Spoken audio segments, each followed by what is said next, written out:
বিসমিল্লাহি রহমানুর রহিম। বিবর্তন বাংলাদেশের সোশ্যাল মিডিয়া বিবর্তন মিশনের পক্ষ থেকে দেশের সকল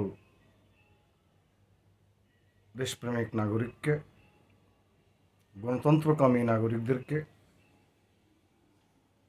আন্তরিক শুভেচ্ছা জানাচ্ছি। যে কারণে আপনাদের সামনে আসলাম, সে কারণের মধ্যে আমি দুইটা কারণেই বলবো আজকে। বিশেষ করে প্রথম কারণ হচ্ছে, আপনাদের জানা আছে 18 বছর যে ফ্যাসিস্ট আধিপত্যবাদী সম্প্রসারণবাদী আগ্রাসী শক্তির হিন্দুত্ব মৌল জঙ্গিবাদী আরএসএস ইসকন বিজেপি সরকারের কৃতদাসী হাসিনা বা হ্যাসিস্ট বা ফ্যাসিস্ট জনাব তারেক রহমানের নেতৃত্বে সুদীর্ঘ সময় বিগত 18 বছর রক্তক্ষয়ী আন্দোলন সংগ্রাম লড়াই যুদ্ধের মধ্য দিয়ে আমাদের জুলাই আগস্ট বিপ্লব, গণ অভ্যুত্থান, যেখানে আমাদের সন্তানদের ভূমিকা অগ্রণী ছিল, আমার পরিবার এবং আমার সন্তানরাও ছিল। আমি নিজেও, আপনারা জানেন, গত 19 জুলাই প্রেস ক্লাবের সামনে বিএনপি বৈষম্য বিরোধী আন্দোলনের ছাত্রদের আন্দোলনের সাথে একত্রতা ঘোষণা করে প্রেস ক্লাবের সামনে বিক্ষোভ সমাবেশ মিছিল, এবং সেই মিছিল গিয়ে শাহবাগে মিলবে সাধারণ ছাত্রদের সাথে, এরকম একটা রাজনৈতিক কর্মসূচি জনাব তারেক রহমানের নির্দেশে বিএনপি আয়োজন করেছিলেন জাতীয় প্রেস ক্লাবের সামনে। ওই প্রোগ্রামে বাইতুল মোকাররম মসজিদ, সেদিন শুক্রবার ছিল 19 জুলাই, নামাজ পড়ে উত্তর গেট দিয়ে বের হওয়ার পর সেখানে বেশ কিছু ইসলামিক সংগঠনের সাথে আওয়ামী পুলিশ, বিজেপি, র্যাব প্রচণ্ড রকম গোলাগুলি মারামারি, এর মধ্যে আমরা পড়ে যাই, আমি সহ বেশ কয়েকজন। অন্যান্যদের চাইতে অপেক্ষাকৃত আমি বেশি ইনজুর হই। তাদের প্রাণঘাতী প্রাণনাশী হামলা, আল্লাহ রহমতে কিছুটা সুস্থ এখন আছি। তো সেখানে যাওয়ার কারণ ছিল, ছাত্রদের আন্দোলনে আমার 2 মেয়ে এবং আমার স্ত্রী, 2 মেয়ে আগে গিয়েছে। মেয়েদের জন্য আশঙ্কিত হয়ে আমার স্ত্রী গেলেন এবং তার সাথে আমার ছোট মেয়ে, তার মানে 3 মেয়ে, স্ত্রী। তো ফোনে ওদেরকে আমি জানিয়ে দিলাম যে বেশি বিপদে পড়ে গেলে মাজারের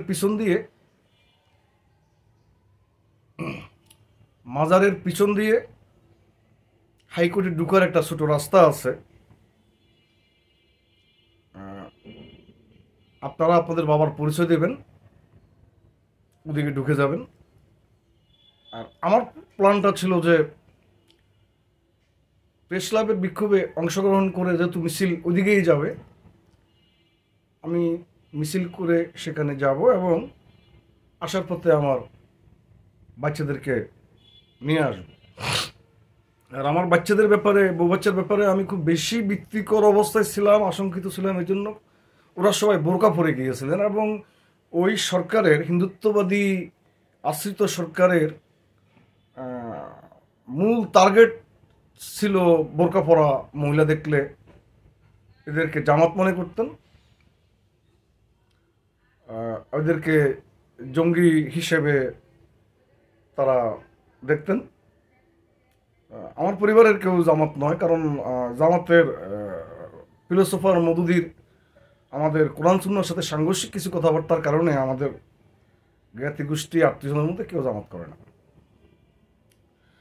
যাই হোক, আমরা মুক্তিযুদ্ধ যোদ্ধা পরিবারের সন্তান, নিজেও কিশোর মুক্তিযোদ্ধা ছিলাম।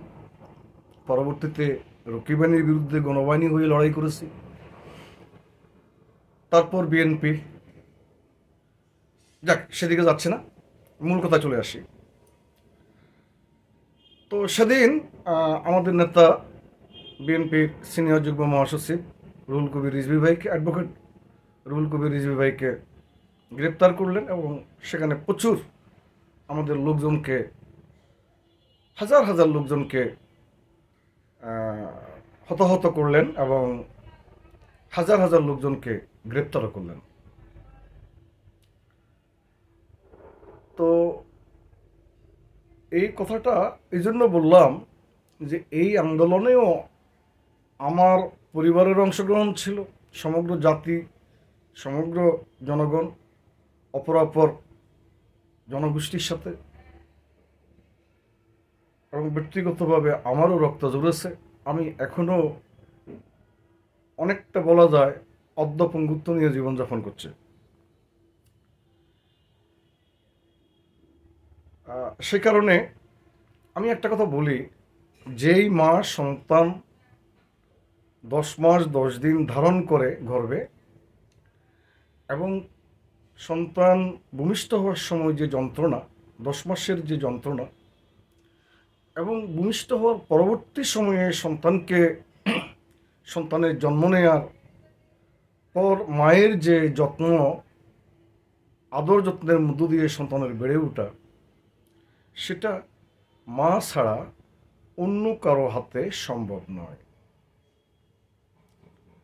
যারা এই আন্দোলনে ছিল না, আন্দোলনের খোঁজখবরও রাখতেন না, হয়তো বাসায় ড্রয়িং রুমে বসে টিভিতে দেখতেন, তাও বিরক্ত হতেন যে এইসব লোকেরা কেন এগুলো করে। এই জাতীয় মানুষরা আজকে আমাদের সরকারে এবং সরকার প্রশাসনিক যন্ত্রের বিভিন্ন জায়গায় বসে আছেন। কষ্টের জায়গাটা ওখানে। আমি অন্য একটা প্রসঙ্গে চলে যাই। পতিত বিতাড়িত শয়তানি কৃতদাসী হাসিনা গণরোষের মুখে পড়ে পলায়ন করলেন তার প্রভু দেশে, স্বামীর দেশে। সেখানে গিয়ে তিনি একটার পর একটা ষড়যন্ত্র, প্রথমে ভিডিও কল রেকর্ডিং করে সেটা বিভিন্ন সামাজিক মাধ্যমে প্রচার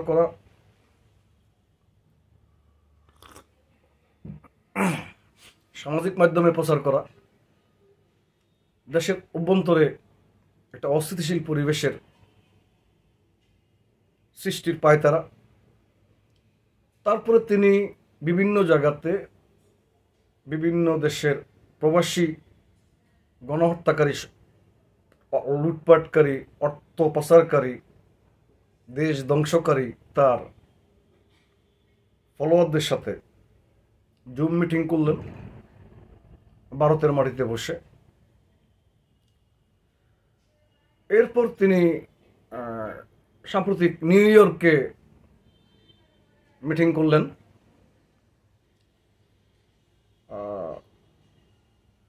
তারপরে যুক্তরাজ্যতেও তিনি মিটিং। তো আগামী 8 তারিখে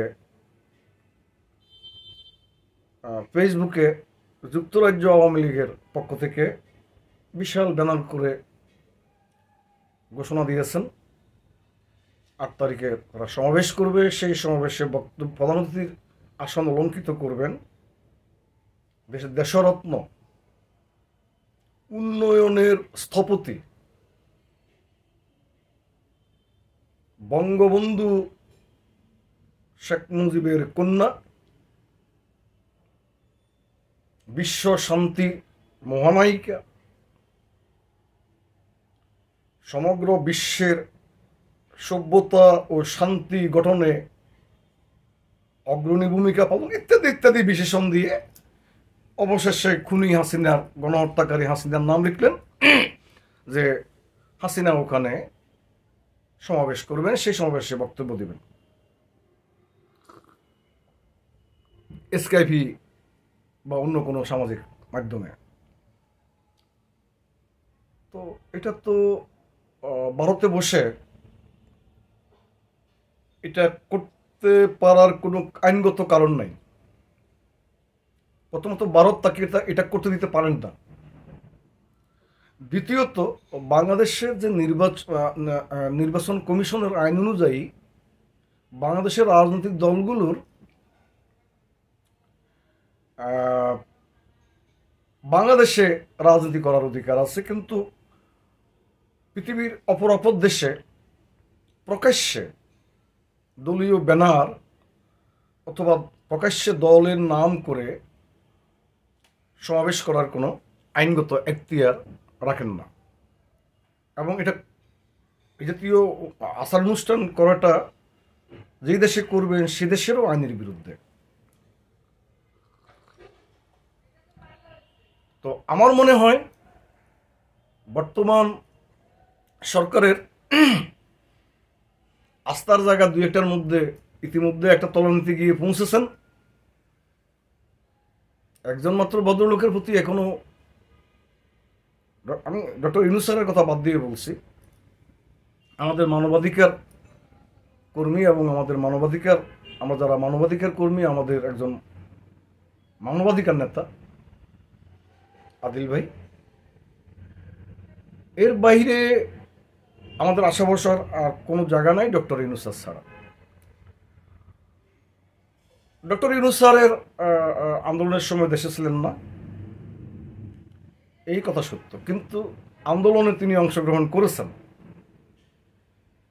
আমাদের নেতা তারেক রহমান যখন সমগ্র দেশবাসীকে ছাত্রদের সঙ্গে জীবন উৎসর্গের প্রতিজ্ঞা নিয়ে শেখ হাসিনার পদত্যাগ না করা পর্যন্ত আন্দোলন সংগ্রামে অংশগ্রহণ করার আহ্বান করলেন, অর্থাৎ আমাদের নেতা যখন এক দফার ঘোষণা দিলেন, ঠিক একই সময়ে বা কিছুটা আগে পরে ডক্টর ইউনূস স্যার সেখানে বিভিন্ন কাজে তিনি এতটাই ব্যস্ত ছিলেন, থাকেন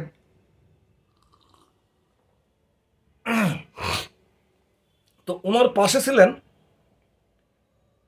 বর্তমানে গ্রামীণ ব্যাংকের চেয়ারম্যান এবং একই সাথে নর্থ সাউথ বিশ্ববিদ্যালয়ের শ্রদ্ধাভাজন vice chancellor doctor professor Mohammad Hannan Chowdhury. Doctor professor Hannan চৌধুরীর কাছে হোয়াটসঅ্যাপে বিপিএন, তখন তো সব বন্ধ ছিল আমাদের এখানে, বিপিএন অ্যাপ ওপেন করে ছাত্র আন্দোলনের একজন আন্দোলনকারী ছাত্রী, তার পরিচয়টা আমি এখন আপনাদেরকে দেব না, জাতিসংঘ সহ, আমেরিকান স্টেট ডিপার্টমেন্ট সহ, বিশ্ব মানবাধিকার সংস্থা সহ ও যতটুকু বুঝেছে, যতটুকু সে ফাইন্ড আউট করতে পেরেছে, এসব জায়গায় ইংরেজিতে একটা প্রেয়ার্স আবেদন করে লিখেছে যে পেশিবাদী সরকার আমাদের দেশের সকল ছাত্রছাত্রীকে গুলি করে মেরে ফেলতেছে, তোমরা আমাদের পাশে দাঁড়াও, আমাদেরকে বাঁচাও, আমাদেরকে রক্ষা করো। তো এই লেখাটি সেই মেয়েটি আমাকেও পাঠিয়েছিল। আমি এটা আমাদের অনেককেই আমি পাঠিয়েছিলাম এবং পরবর্তীতে বলেছিলাম যে পড়ে যেখানে যেখানে দেওয়ার দরকার, পাঠানোর দরকার পাঠাবেন, আর দ্রুত সময়ের মধ্যে এটা ডিলিট করে দিবেন। কারণ ইতিমধ্যে একটা খবর পেয়েছি যে কারণ আমাদের ডিজিটাল যতগুলো মাধ্যম এগুলো নিয়ন্ত্রণ হয় দিল্লি থেকে। ইভেন কি যদি আমাদের যে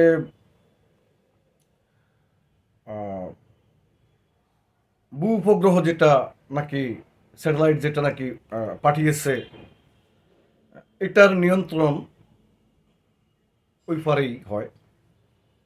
তো সব কিছু মিলিয়ে তাদের গোয়েন্দা সংস্থা নাকি বুঝতে পারে এই ফোন থেকে এই ফোনে মেসেজ গিয়েছে, ওইটা তারা খুঁজে নিয়ে ফাইন্ড আউট করে অ্যারেস্ট করে। এই জন্য আমি আবার সবাইকে বলেছি যে আপনারা যাদেরকে আমি পাঠিয়েছি দয়া করে পড়ে কাজটা করে ডিলিট করে দেবেন অল্প সময়ের মধ্যে। ভাগ্যক্রমে একটা কপি আমার কাছে এখনো রয়েছে, যে মেয়েটি এই কাজটা করেছে তার মোবাইলে সেটা এখনো আছে। তো ডক্টর প্রফেসর হান্নান চৌধুরী এটা পড়লেন এবং তাৎক্ষণিকভাবে এটা ডক্টর ইউনূস স্যারকে পড়তে দিলেন। ডক্টর ইউনূস স্যার কাল বিলম্ব না করে জায়গা মতো যেখানে গিয়ে কথা বলা দরকার সেখানে কথা বললেন এবং তিনি স্টেটমেন্ট দিলেন এবং বিশ্বের গণতান্ত্রিক মুরব্বী এবং নেতৃত্ব, জাতিসংঘ সহ সকলকে তিনি এই মানবিক আবেদনটি পৌঁছিয়ে দিলেন এবং বাংলাদেশের ছাত্র জনতার আন্দোলনের সাথে আন্তরিকভাবে সংগতি প্রকাশ করলেন এবং আন্দোলনকে বেগবান করার জন্য তিনি জনগণের প্রতি জনাব তারেক রহমানের মতো করে আহ্বান করলেন। জনাব তারেক রহমানের এক দফার ঘোষণা এবং ডক্টর ইউনূস স্যারের আহ্বান, সেদিন রাত থেকেই দৃশ্যের পরিবর্তন সূচিত হয়। এর মধ্যে একটা কথা আমি আগেও বলেছি, মাঝখানে কিন্তু আন্দোলন স্থবির হয়ে পড়ে, জিমিয়ে গিয়েছিল এবং সেদিন রাত্রে নাইমুর রহমান বলল, সাংবাদিক নাইমুর, গণহত্যার সহযোগী, গণহত্যাকারী, আরো অনেক অপকর্মের জনক, সে বলল হঠাৎ করে এক দফা কি করে চলে আসলো? এটা ছাত্রদের বৈষম্য কোটা বিরোধী আন্দোলন, এখানে তো রাজনীতির সুযোগ নাই, এখানে এক দফা আসে কি করে? এটা তারেক রহমানের কাজ। এদিকে তখনকার পররাষ্ট্রমন্ত্রী হাসান মাহমুদ, এই দেশকে ধ্বংস করার পিছনে যাদের সবচেয়ে বেশি ভূমিকা তার মধ্যে এই হাসান মাহমুদ একজন, সে বলল আমাদের নেতা তারেক রহমানের বিরুদ্ধে বলল এবং ডক্টর প্রফেসর ইউনূস স্যারের বিরুদ্ধেও বললেন যে দ্রুত ব্যবস্থা নিতে হবে এবং সংশ্লিষ্ট দেশগুলোতে তাদের যে কূটনৈতিক চ্যানেলে তারা যোগাযোগ করবেন, এ ব্যাপারে শীঘ্রই ব্যবস্থা নেবেন। আল্লাহর মায়ের, বড় মায়ের ব্যবস্থা তাদের নিতে হয় নাই, এখন তাদের বিরুদ্ধে এই ব্যবস্থা চলছে। আলহামদুলিল্লাহ, আল্লাহর রহমত। যাক, যেটা বলছিলাম, শেখ হাসিনাকে কোনো অবস্থাতেই ভারতের মাটিতে বসে বিশ্বের বিভিন্ন প্রান্তে বাংলাদেশের বিভিন্ন সরকারকে ব্যর্থ করার জন্য এবং সে সেখানে বক্তব্য দিবে প্রধানমন্ত্রী হিসাবে, শেখ হাসিনা এমপি, গণপ্রজাতন্ত্রী বাংলাদেশের প্রধানমন্ত্রী শেখ হাসিনা। তো এই যে গুজবটা, এই ন্যারেটিভটা প্রচার করার মধ্য দিয়ে কিন্তু এর একটা পরবর্তী সময়ে অদূর ভবিষ্যতের জন্য আমাদের জন্য একটু টেন্স হওয়ার কারণ আছে। এটাকে আমাদের কূটনৈতিক চ্যানেলে আমাদের সরকার প্রচণ্ড সাহসিকতার সাথে কথা বলে, তারা যদি কাউকে আশ্রয় দিয়ে থাকে দিক, কিন্তু তাদের মাটিতে বসে আমাদের দেশের বিরোধিতা করবেন, ক্ষতি করবেন, যিনি একজন খুনি, হাজার হাজার খুনের মামলার আসামি, এবং ভারতের সাথে আমাদের যে চুক্তি, এই খুনি হাসিনাই করেছেন। সেই চুক্তি অনুযায়ী ভারত হাসিনাকে বাংলাদেশে পাঠাতে বাধ্য। আমি দাবি করব বাংলাদেশ সরকারের কাছে, যেহেতু শেখ হাসিনার বিরুদ্ধে আন্তর্জাতিক অপরাধ ট্রাইব্যুনাল থেকে ইতিমধ্যে ওয়ারেন্ট হয়েছে। এই ওয়ারেন্টের ভিত্তিতে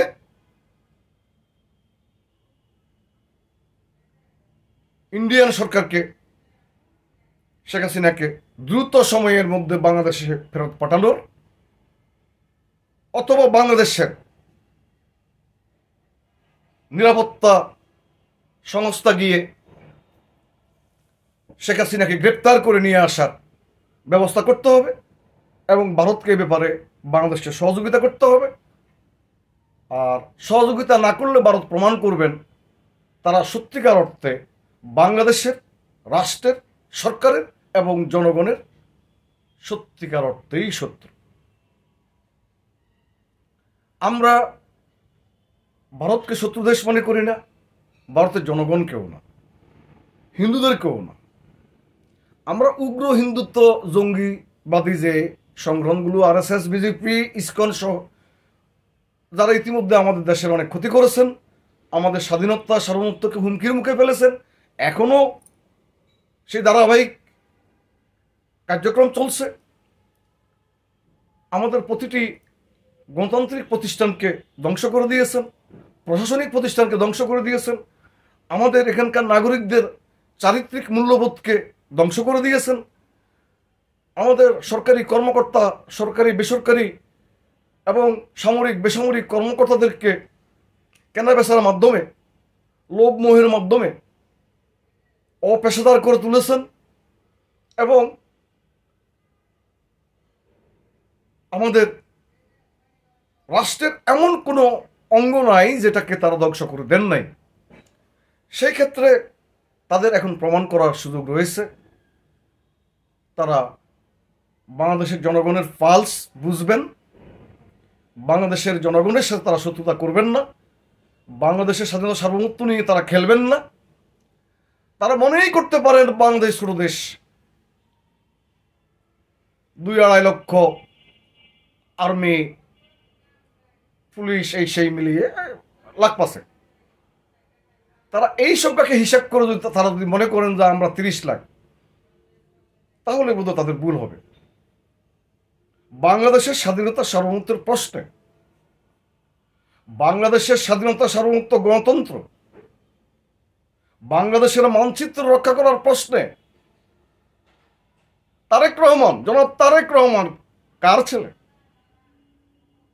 যিনি পাকিস্তানের মতো সামরিক শক্তিধর দেশকে বৃদ্ধাঙ্গুলি দেখিয়ে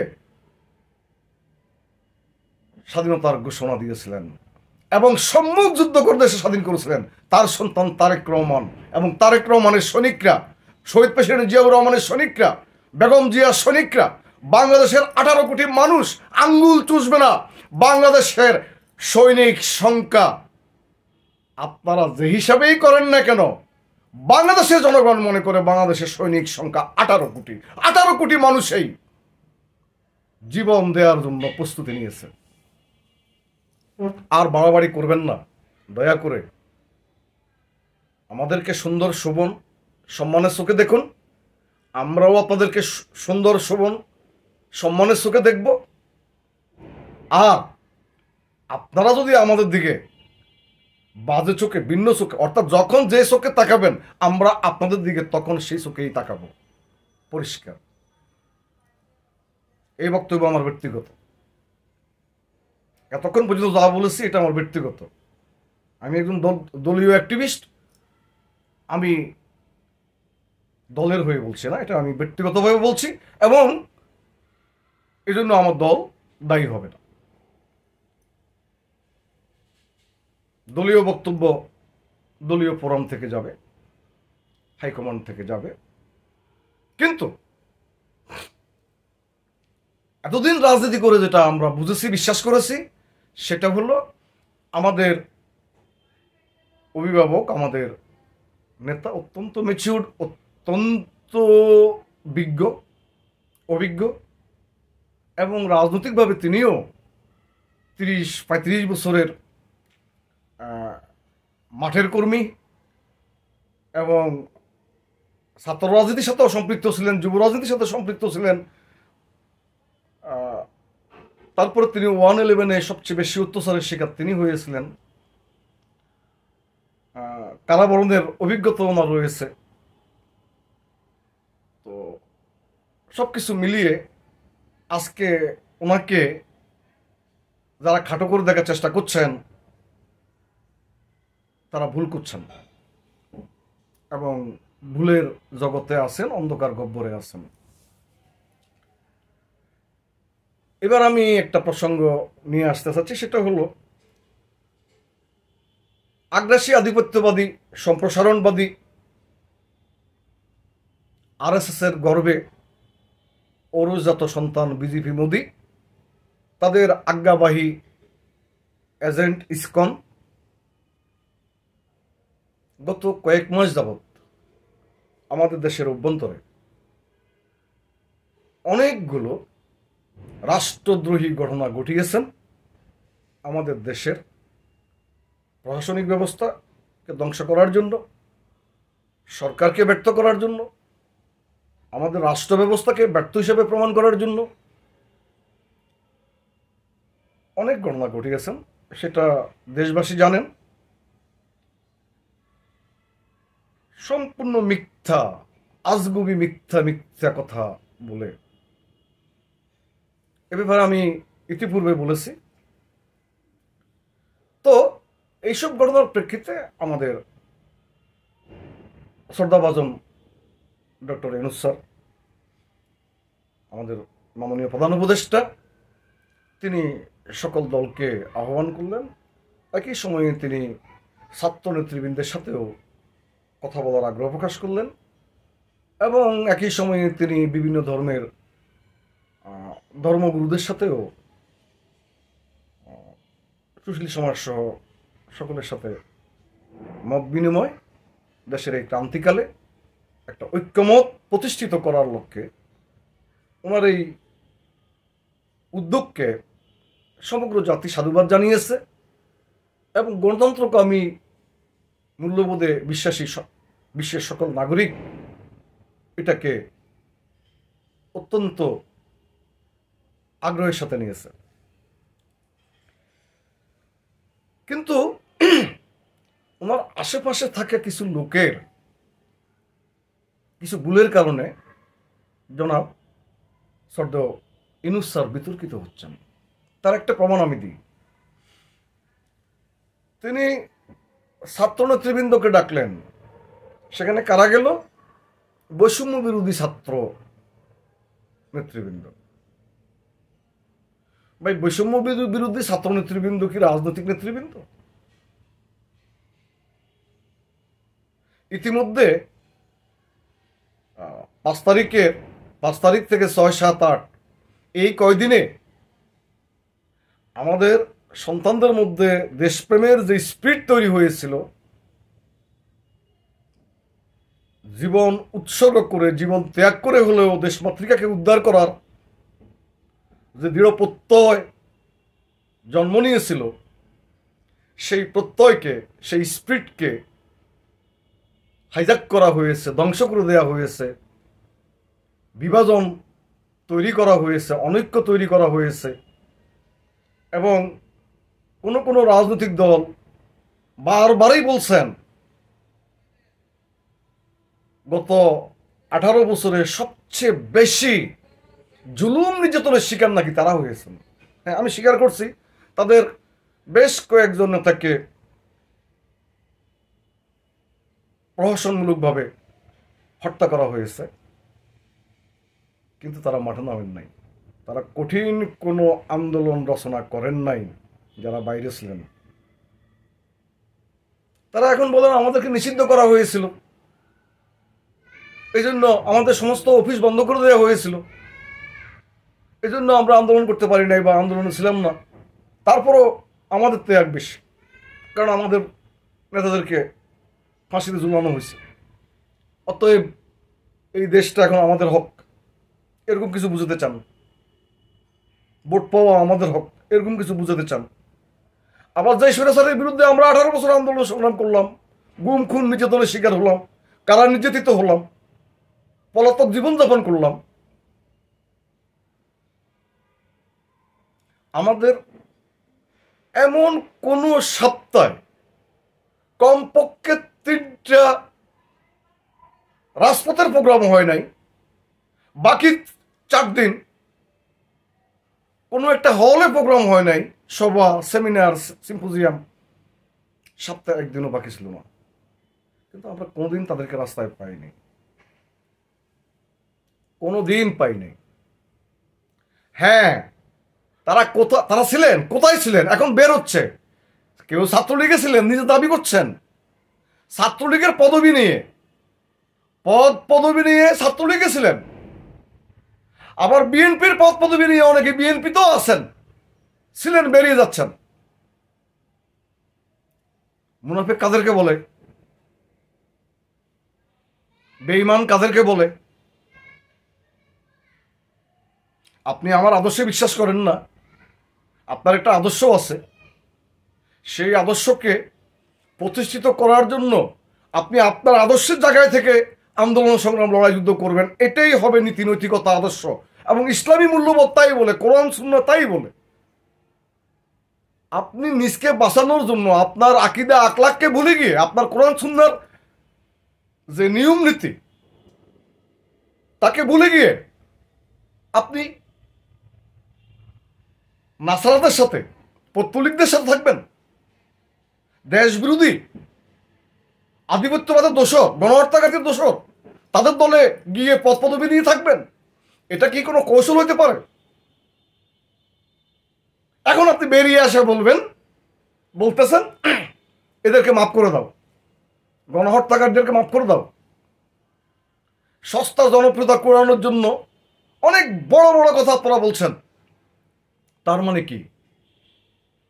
আন্দোলনের পিঠে, জুলাই বিপ্লবের পিঠে ছুরিকাঘাত করছেন সস্তা জনপ্রিয়তা নিয়ে। এই দেশে আপনারা আরেকটা নৈরাজ্যকর পরিস্থিতি তৈরি করার চেষ্টা করছেন। রক্ত আমি দিয়েছি, আমরা দিয়েছি। আপনারা যারা বড় কথা বলছেন তারা নয়।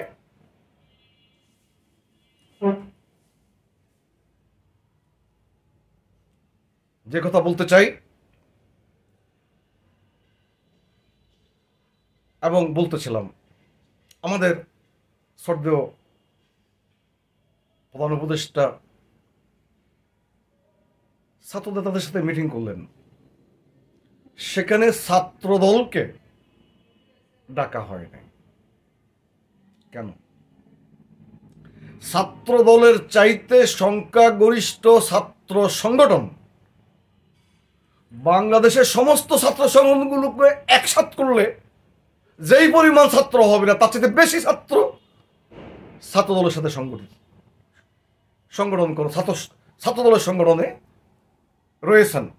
সেই ছাত্র সংগঠন ছাত্রদলকে বাদ দিলে কাদের সাথে মিটিংটা করলেন? আপনি কেন জিজ্ঞাসা করলেন না? অথবা তাদেরকে দাওয়াত দেওয়া কেন হলো না?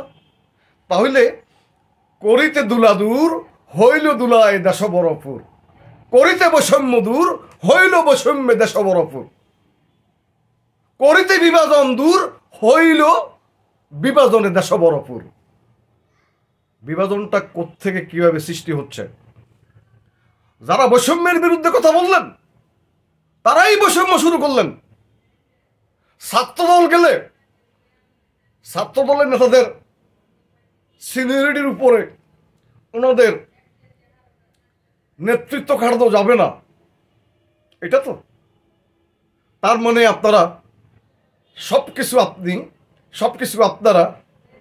আপনারাই সব। তো তাহলে কি আমরা কাঙ্ক্ষিত লক্ষ্যে পৌঁছতে পারবো? বিভাজন কারা সৃষ্টি করছে? সরকারি দপ্তরে কারা তদবির করে কাদের লোক বসাচ্ছে? বিএনপির নামে ঢালাওভাবে প্রচার করা হচ্ছে, অপবাদ দেয়া হচ্ছে দেশের থেকে, দেশের বাহির থেকে, বুঝে না বুঝে।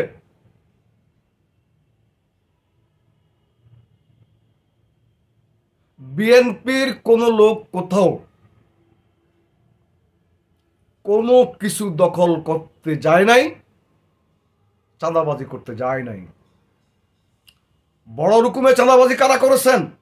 সেই তত্ত্বচিত্র চলে আসবে এক সময় বাংলাদেশের জনগণের সামনে। জনগণ জানে, হ্যাঁ, বিএনপির লোকেরা তাদের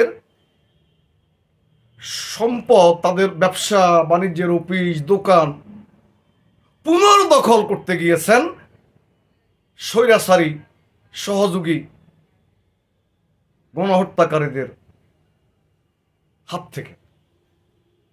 তাকে আপনারা ভিডিও করে প্রচার করেন দখল করতে গেছে। দখল নয়, আমার সম্পত্তি, আমি, আমার সত্য আছে, আমার আইনগত সত্য আছে, এটা আমার সম্পত্তি। তারা জোর করে গত 18 বছর দখল করে খেয়েছে। আমি রাস্তা রাস্তায় হেঁটেছি, আমি সুযোগ পেয়েছি, আমার সম্পত্তি আমি আমার আয়ত্তে নেব না? এটাকে বিভিন্নভাবে প্রচার করা হয়েছে। বিএনপি দখলদারিত্ব করছেন, বিএনপি চাঁদাবাজি করছেন, বিএনপি এই করছেন ওই করছেন। আমি চ্যালেঞ্জ ছুড়ে দিচ্ছি বিএনপির একজন কর্মী হিসেবে, অন্য কারণে আমার বিরুদ্ধে 1 টাকা কারো থেকে চাঁদা নিয়েছি, এই অভিযোগটা দেখেন। কোথাও দখল করতে গিয়েছি অথবা কাউকে ধমক দিয়েছি না। যদি এই চ্যালেঞ্জ আমি দিলাম, যদি প্রমাণ করতে পারেন, রাজনীতি তো ছেড়ে দিবই, নিজে স্বেচ্ছায় কোর্টে গিয়ে ওই প্রমাণটা সাপেক্ষে যে উনি এই প্রমাণটা এনেছে, এই প্রমাণটা সঠিক, আমাকে যথাযথ শাস্তি প্রদান করুন, বিচার প্রমাণিত না হওয়া পর্যন্ত কারাগারে রাখুন। আসুন প্রমাণ দিন। তাহলে আপনারা নিজেরা বৈষম্যের নামে নেতা হলেন, চাকরি পাচ্ছেন না, রাজা হয়ে গেলেন। তাতে আমাদের ক্ষোভ নয়। সন্তান বড় হলে বাবারা গর্বিত হয়, কিন্তু আপনারা যে বিভাজন তৈরি করছেন, আপনারা যে বাবাদের বিরুদ্ধে ষড়যন্ত্র করছেন, এবং আপনারা সরকারের অনুকম্পা, ডক্টর ইউনূস স্যারকে বাদ দিয়ে বলছি, বাকিদের অনুকম্পা নিয়ে এবং বিশেষ কিছু এজেন্সি দেশি বিদেশি ফাঁদে পা দিয়ে বাংলাদেশের বৃহত্তম রাজনৈতিক দল এবং বৃহত্তম রাজনৈতিক দলের নেতাকে ক্রিটিসিজম করছেন, অশালীন অশোভন ভাষায় কথা বলছেন। তার মানে কি আবার আপনারা রাজনৈতিক দল গঠন করতেছেন? তো আপনি যখন রাজনৈতিক দল গঠন করবেন, গঠন করে তারপরে আপনি বলতে পারেন আপনার রাইট আছে। কিন্তু রাজনৈতিক দল গঠন করার আগে কিভাবে আপনি 3 বারের রাষ্ট্র ক্ষমতায় থাকা গণতন্ত্রের লালন পালনকারী, বর্ধিতকারী, গণতন্ত্রকে প্রতিষ্ঠার জন্য যারা বারবার ঝুঁকি নিয়েছে, প্রাণ দিয়েছে, অর্ধপঙ্গুত্ব বরণ করেছে, সম্পূর্ণভাবে পঙ্গু হয়ে গিয়েছে, হাজার হাজার লক্ষ লক্ষ নেতাকর্মী, আমাদের 18 বছরের গ্রাম শ্রমকে আপনারা 36 দিনের, আর ওই 36 দিনে আমরা যদি সমগ্র দেশবাসীকে জনাব তারেক রহমানের 1 দফার ঘোষণা না হলে আপনারা কোথায় যেতেন? জনাব তারেক রহমান যদি 1 দফার ঘোষণা না দিতেন, আপনারা তো ওই কিছু সলভ হয়ে গেছে, আর সামান্য যেটুকু বাকি আছে সেটুকু আমরা সরকারের সাথে কথা বলে আমরা শেষ করে নেব, আমাদের এই আন্দোলন শেষ, এই ঘোষণা তো আপনারা দিয়েছেন। সেখান থেকে বিএনপি ছাত্রদল নেতারা, যুবদলের নেতারা, বিএনপির অঙ্গ সহযোগী সংগঠন নেতারা সাধারণ ছাত্রদের মধ্যে কাজ করে, যাদের রাজনৈতিক পরিচয় নাই, এরকম কয়েকজনকে সামনে এগিয়ে দিয়ে সেই আন্দোলনকে পুনরায় আবার জাগ্রত করেছে, এবং সেই আন্দোলনের মধ্যে জনাব তারেক রহমান ঘোষণা দিয়ে 1 দফার আন্দোলন সূচিত করলেন। তার এই ধারাবাহিকতায় 5 তারিখে আন্দোলন সফল পরিণতির দিকে পুষল, গণহত্যাকারীরা পালিয়ে গেল। এই সত্যটা স্বীকার করতে আপনাদের অসুবিধা কোথায়? যার পাওনা তাকে দিতে অসুবিধা কোথায়? সম্মান করতে অসুবিধা কোথায়? হ্যাঁ, আপনারা মাঠে ছিলেন, আমরা তো অস্বীকার করছি না, কিন্তু এখন আপনাদের সম্পর্কে অনেক কথাবার্তা বের হচ্ছে, সেগুলো আমরা কানে নেব না। আমার বড় মেয়ে আহত হয়েছে, আমি ডক্টর ইউনূস স্যারকে বলবো তাকে উপদেষ্টা বানিয়ে দিন। 2 থেকে 2,500 ছাত্র জনতা আহত হয়েছে, প্রত্যেক পরিবারের একজনকে মন্ত্রী বানান, উপদেষ্টা বানান, কারণ আপনারা তো বৈষম্য চান না, আর আমরা তো বৈষম্যের বিরুদ্ধে আন্দোলন করেছি। হ্যাঁ, বিএনপি তারেক রহমান শুধু বৈষম্যই নয়, স্বাধীনতা, সার্বভৌমত্ব, গণতন্ত্রকে প্রাতিষ্ঠানিকীকরণ এর মধ্য দিয়ে যাবতীয় বৈষম্য দূরীকরণের জন্য এক দফার আন্দোলনের ডাক দিয়েছেন। কারণ এই কৃতদাসী, খুনি, গণহত্যাকারিণী, ফ্যাসিস্ট, হ্যাসিস্ট হাসিনা তার থাকা অবস্থায় ওই কাজ সম্ভব নয়। তো আজকে ডক্টর ইউনূস স্যারকে বলবো, বারবার আপনাকে বলতেছি, 2008 সালে যারা তত্ত্বাবধায়ক ছিল তাদের মধ্য থেকে যারা আপনার এখানে ঢুকে পড়েছে এবং স্বৈরাচারিণী, গণহত্যাকারিণীর দোষদের মধ্যে যারা ইতিমধ্যে আপনার আশেপাশে ঢুকে পড়েছে, আপনার ক্যাবিনেট ঢুকে পড়েছে, দ্রুত এদেরকে, এবং ইতিমধ্যে আমাদের একসময় অনেকেই শ্রদ্ধা করতাম, কিন্তু এই যে বর্ণছড়া মানুষটাকে আমরা চিনতে ভুল করেছি। ইতিমধ্যে অনেকেই অনেক খোঁজখবর দিচ্ছে, দেশ থেকে, বিদেশ থেকে, প্রবাস থেকে, দেশের থেকে। দয়া করে বিতর্কিত প্রত্যেক উপদেষ্টাকে দ্রুত পদত্যাগে বাধ্য করুন। ন্যাশনাল ডায়ালগ করুন, সমগ্র রাজনৈতিক ফ্যাসিজম বিরোধী আন্দোলনে অংশগ্রহণকারী সমস্ত রাজনৈতিক দলগুলোকে নিয়ে এবং হিস্সা অনুযায়ী নাম নিয়ে বান্দরের পিঠাপাক না করে যার যেটা পাওয়া উচিত, যার যেই সংখ্যা পাওয়া উচিত, সেই সংখ্যক লোকদেরকে নিয়ে আপনি একটা আপনার সরকার পুনরায় গঠন করুন। কিন্তু আজকে আমাদের দেশের অভ্যন্তরে সমস্যা, আমাদের দেশের অর্থনীতি পুরা ধ্বংস হয়ে গেছে, কোনো ব্যাংকের কাছে টাকা নাই, বাংলাদেশ ব্যাংকের রিজার্ভ নাই, একটা সম্পূর্ণ ধ্বংস হয়ে যাওয়া দেশ। এবং সাম্রাজ্যবাদী আগ্রাসী শক্তি এটাই চেয়েছিল, সমস্ত কিছু লুটপাট করে যদি তারা নিয়ে যায় হাসিনাকে ক্ষমতায় রেখে, তাহলে এই দেশ অকার্যকর হয়ে যাবে। একসময় শেখ হাসিনা নিজেই ভারতের পার্লামেন্টে গিয়ে বলবে আমার দেশটি একটা অকার্যকর রাষ্ট্র, আমি চালাইতে পারছি না, আমি ব্যর্থ, যেটা বুড়ান করেছিল। শেখ হাসিনা ভারতের পার্লামেন্টে বক্তব্য দেবে, ভারতের পার্লামেন্টের মেম্বারেরা সাধুবাদ দিয়ে নম করে এটাকে সমর্থন দিয়ে এদেশকে প্রদেশ ঘোষণা করবে। এই প্রক্রিয়াই এই সাম্রাজ্যবাদী চক্র করেছিল। তো সেটা এখনো অব্যাহত রেখেছে।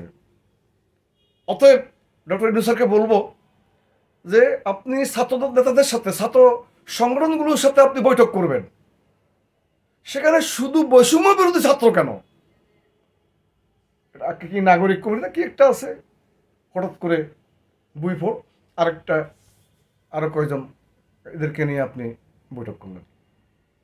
অথচ ছাত্রদল সর্ববৃহত্তম ছাত্র সংগঠন বাংলাদেশে, সেটাকে বাদ দিলেন। বিভিন্ন বামপন্থী প্রায় আর 10-12টা ছাত্র সংগঠন, যেগুলো মানে এক একজন কর্মী এই সাধারণ বৈষম্য নামীয় ওদের 1000 জনকে মোকাবেলা করতে পারে। আপনি গণমঞ্চের প্রায় 10টা-12টা দল আছে, তাদের প্রত্যেকে ছাত্র সংগঠন আছে। আসম আব্দুর রব সাহেবের দলে ছাত্র সংগঠন রয়েছে, মাহমুদুর রহমান মান্না ভাইয়ের দলে ছাত্র সংগঠন রয়েছে, আরও অপরাপর অনেকগুলো ছাত্র সংগঠন রয়েছে যারা এই আন্দোলনে গত 18 বছর অ্যাক্টিভিস্ট হিসেবে কাজ করেছে। অনেকে মার খেয়েছে, অনেকে রক্ত দিয়েছে, অনেকে জেল খেটেছে, হাজার হাজার লক্ষ লক্ষ লক্ষ লক্ষ মামলার আসামি হয়েছে। আপনি যাদের সাথে বৈঠক করলেন তারা কেউ জেলে গিয়েছে? জেল কেটেছে? গত 18 বছর তাদের কি কন্ট্রিবিউশন বাংলাদেশের জন্য? তো দেশ স্বাধীন, স্বাধীনতা, সার্বভৌমত্ব, গণতন্ত্র এত সহজ, এত স্থূল বুদ্ধিতে চলে? ছাত্র সংগঠনকে ডাক দিয়েছেন, সেখানে ছাত্র সংগঠন নাই, ছাত্রদের মতো ছাত্র সংগঠন নাই। আপনি কাদের সাথে কথা বললেন? কে আপনাকে এই বুদ্ধি দিয়েছে? আপনি এটা খোঁজ করে বাহির করে আপনার এই বুদ্ধিদাতা, এই বৈষম্য সৃষ্টিকারী, বিভাজন সৃষ্টিকারী, যারা শেখ হাসিনার দোসর হিসাবে, সাম্রাজ্যবাদীদের দোসর হিসাবে, আধিপত্যবাদের দোসর হিসাবে আপনার আশেপাশে বসে আপনাকে বুদ্ধি দিয়ে আপনাকে ভুল পথে পরিচালিত করে আপনার ব্যক্তিগত ইজ্জত, মান, সম্মানকে ক্ষুণ্ণ করছে, তাদের বিরুদ্ধে ব্যবস্থা নিন। এবং সমস্ত ছাত্র সংগঠনকে আপনি নিজে দাওয়াত দিয়ে তাদের সঙ্গে বসার ব্যবস্থা করুন। ইতিপূর্বে যা যা করছেন বিভিন্ন ধর্মীয় গুরুদের সাথে, সেটাকে জনগণ ওয়েলকাম করেছে। যেগুলো ভালো তো সেগুলো ভালোই বলবে মানুষ, কিন্তু এই জায়গাটা বিশাল ভুল হয়ে গেছে। এই ভুল থেকে আমাদেরকে শিক্ষা নিতে হবে এবং সেই কাজটা আমাদেরকে খুব দ্রুত করতে হবে। স্যার, আপনার প্রতি এটাই অনুরোধ রইল। আর একটা কথা বলা দরকার, কারো গামকে, কারো শ্রমকে, কারো রক্তকে অবমূল্যায়ন করলে কি পরিবার, কি সমাজ, কি রাষ্ট্র সফল পরিণতির দিকে যেতে পারে না।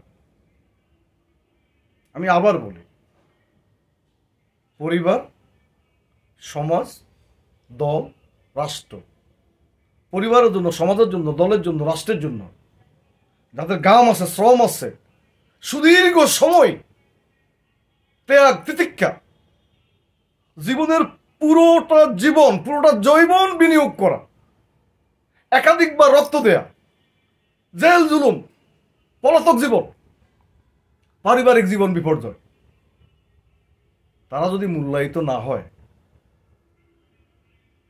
সেটি সমাজে হোক, পরিবারে হোক, রাষ্ট্রে হোক, দলে হোক, সেই পরিবার, সেই সমাজ, সেই দল, সেই রাষ্ট্র সামনে এগোনো কষ্টকর হবে।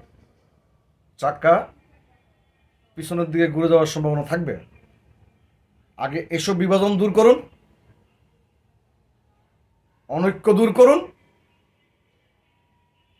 ইচ্ছা মতো কথা বলা বন্ধ করতে বলুন সবাইকে, ক্রেডিট নেওয়ার চেষ্টা করতে নিষেধ করুন সবাইকে। যেমন আমি ব্যক্তিগতভাবে যা করেছি, আমি দেশের জন্য করেছি, দলের জন্য করেছি, এবং ইসলামিক ইমানদারিত্ব রক্ষা করার জন্য, এদেশের হিন্দুত্ববাদের হাত থেকে, এদেশের ইসলামকে, বাংলাদেশকে প্যালেস্টাইন বানানোর হাত থেকে রক্ষা করার জন্য আমি আমার পরিবার, আমার বাচ্চাদেরকে নিয়ে আন্দোলনে সক্রিয় ছিলাম। কাজেই কিছু পাওয়ার জন্য নয়, কিন্তু কষ্ট লাগে তখন আপনি যাদের সঙ্গে মিটিং করেছেন, বৈঠক করেছেন, তাদের কন্ট্রিবিউশন কি? তারা একদিনে 6 জন অ্যারেস্ট হয়ে যায়, তাদের ঠিকানা জানে কি করে? আমিও তো পলাতক থাকতাম, আমাকেও তো খুঁজতেছিল, বারবার বাসায় আসছিল, পাইনি কেন? ওনাদেরকে পেয়ে যান কেন? তার মানে কি? মানুষ এগুলো নিয়ে প্রশ্ন করতে শুরু করেছে। ইতিমধ্যে অনেকে অনেক প্রশ্ন করছে। সাকোয়ার সাহেবকে নিয়ে জনগণ সন্তুষ্ট নয়, তিনি বহালতরিতে আছেন। ফারুকি,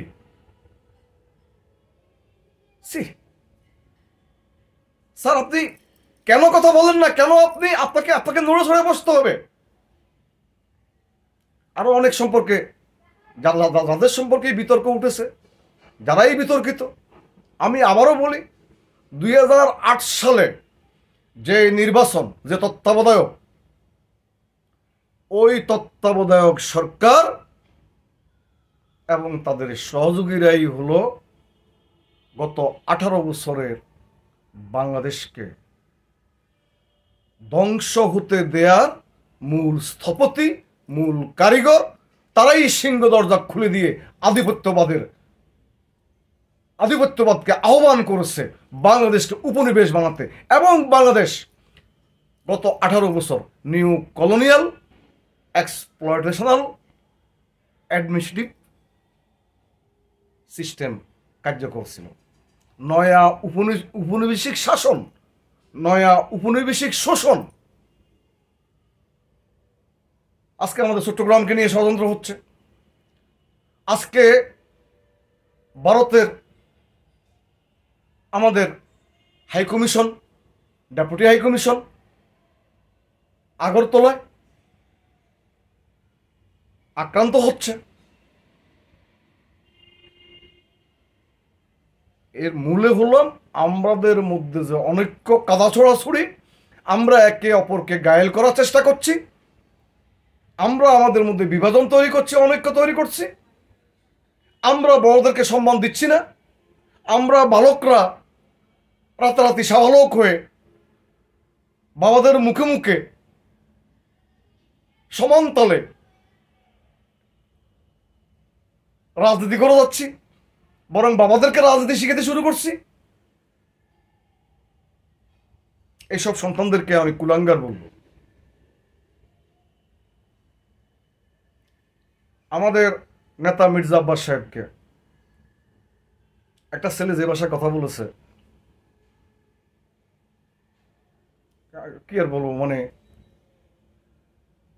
সে যদি তার বাবাকেও ওইভাবে হয়তো বলতে পারে। আর যারা এইভাবে বলতে পারে তারা মুরব্বীদেরকে সম্মান করে না, শ্রদ্ধা করে না, তাদের সেই শিক্ষা নাই। আর যাদের এই শিক্ষা নাই তারা তো আমাদেরকে নেতৃত্ব দেওয়ার প্রস্তাবনা বা আহ্বান করে কি করে, জাতিকে আহ্বান করে কি করে? আগে তাদেরকে শুধরাতে হবে, বেয়াদবি বন্ধ করতে হবে, উদ্ধত্তপূর্ণ আচরণ বন্ধ করতে হবে। তোমরাও আমাদের সন্তান, বাংলাদেশের সকল সন্তান আমার সন্তান, আমাদের সন্তান। আমাদের সন্তানেরাও ছিল, পরিবার সহ ছিল। আমি যারা সমন্বয়ক হিসেবে দাবি করে তাদেরকে জিজ্ঞাসা করি, তোমাদের মা বোন পুরো ফ্যামিলি বাসা খালি রেখে আন্দোলনে গিয়েছিল কিনা? কসম করে আল্লাহর নামে বলতে পারবা? বাংলাদেশের ঢাকা শহরের অধিকাংশ পরিবার গিয়েছে, বিএনপি পরিবারের প্রত্যেকটা পরিবার গিয়েছে।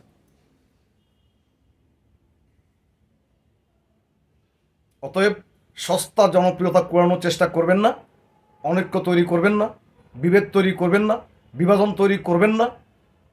জনগণ পছন্দ করবে, জনগণ তাদের মতো করে সরকার গঠন করবে, যাকে ইচ্ছা তাকে করবে। নিজেদের মধ্যে এই মুহূর্তে জাতির এই ক্রান্তি লগ্নে স্বাধীনতা সার্বভৌমত্ব রক্ষার প্রশ্নে আমাদেরকে ইস্পাত কঠিন ঐক্য গড়ে তুলতে হবে। গত 3 মাসের যাবতীয় বিভাজন ভুলে যেতে হবে। যাবতীয় যে যা অন্যায় করেছি, যেমন আজকের কথায়, বিগত কিছুদিনের কথায় আমি যদি বেফাঁস কিছু বলে থাকি, আমি যদি কাউকে আঘাত করে থাকি মনের ভুলে, অজ্ঞাতভাবে অথবা জ্ঞাতভাবে, আমিও বাংলাদেশের সকল শ্রেণী পেশা, ছাত্র জনতা, আন্দোলনে অংশগ্রহণকারী প্রত্যেকের কাছে কর জোড়ে ক্ষমা চেয়ে নিচ্ছি, আমাকে মাফ করে দেবেন। আপনাদেরকেও বলি, সস্তা জনপ্রিয়তা কুড়ানোর জন্য যেসব কথা বলেছেন, এখনো বলে যাচ্ছেন, এগুলো বন্ধ করেন, জনগণের কাছে ক্ষমা চান। সবাই এক জায়গায় আসেন, আমরা সবাই এক জায়গায় আসলে, আমাদের নেতারা সবাই, সব দলের সব নেতা এক জায়গায় আসলে জনগণ এক জায়গায় আসবে। 18 কোটি মানুষ একসাথে যুদ্ধ করবে বাংলাদেশের স্বাধীনতা সার্বভৌমত্ব রক্ষার জন্য। সকলকে ধন্যবাদ আমাকে ধৈর্য ধরে শোনার জন্য। আপনাদের সকলের জন্য মহান আল্লাহ পাক রব্বুল আলামিনের কাছে আমি দোয়া প্রার্থনা করি, আপনারাও আমার জন্য দোয়া করবেন, আমার ভুল ত্রুটি ক্ষমা করে দেবেন। ব্যক্তিগত স্বার্থের জন্য কিছু বলছি না, দেশটাকে বাঁচান। জন্ম থেকে জ্বলছি, জন্ম থেকে রাজনীতি,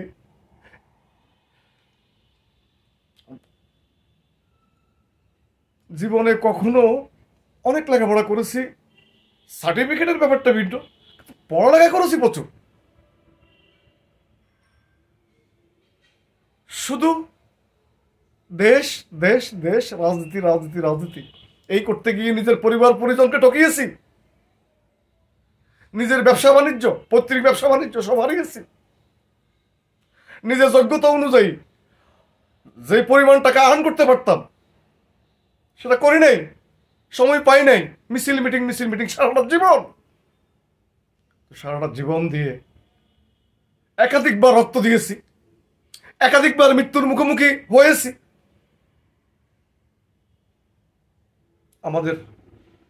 আমরা এখন প্রান্তিকে, আমরা এখন